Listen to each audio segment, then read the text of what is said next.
अस्सलाम वालेकुम नाज़रीन, जागते कैसे लैफ के किले फतह करवाएगा, इस पर आज हम बात करेंगे। और साथ ही जागते के अगले मनसूबे के बारे में बात करेंगे कि अगला मनसूबा कौन सा होगा। और इन सब के अलावा जागते के लुक के बारे में बात करेंगे कि जागते की लुक चेंज हो जाएगी या फिर ऐसी ही रहेगी जैसी हम देख रहे हैं। तो लिहाजा ये सब जानने के लिए वीडियो को आखिर तक देखेगा और हमारे चैनल को सब्सक्राइब भी कीजिएगा।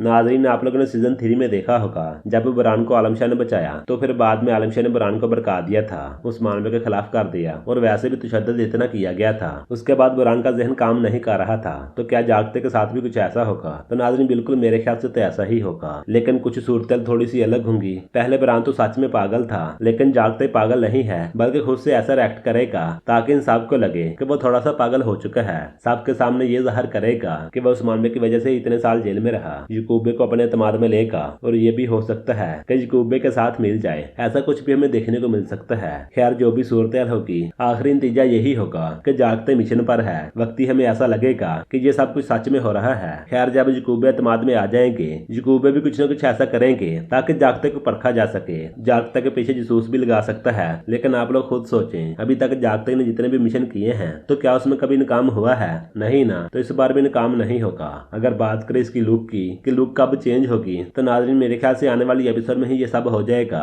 जब जागते वापस आ जाएगा, एपिसोड के आखिर तक लुक भी चेंज हो जाएगी, पहले जैसा हो जाएगा, लेकिन थोड़ा सा पागल नजर आएगा। मेरे ख्याल से बाल कटवा दिए जाएंगे, दाढ़ी भी कटवा दी जाएगी, वैसी लुक हो जाएगी जैसी हम सीजन 4 में देख चुके हैं। अगर इन सब के अलावा बात करें लैफ के किले की, लैफ के किले अब जागते फतह करवा सकता है। आप लोगों को ये तो पता है कि लैफ के किले का ही जागते कैदी था, तो जाहिर सी बात है वहाँ की मालूमात भी होगी और यकीनन ये मालूमात उस मामले के लिए काम आएंगी, जिसके बाद लैफ के किले फतह किया जाएगा। लेकिन ये सब इतना जल्दी नहीं होगा। मेरे ख्याल से 5 से 10 वॉल्यूम लग जाएंगे, उसके बाद ही ये किला फतह किया जा सकता है, या फिर उससे पहले भी हो सकता है। वैसे इन सब के बारे में आपकी क्या राय है? आप लोगों की जो भी राय हो, आप लोग अपनी राय लाजमी दीजिएगा।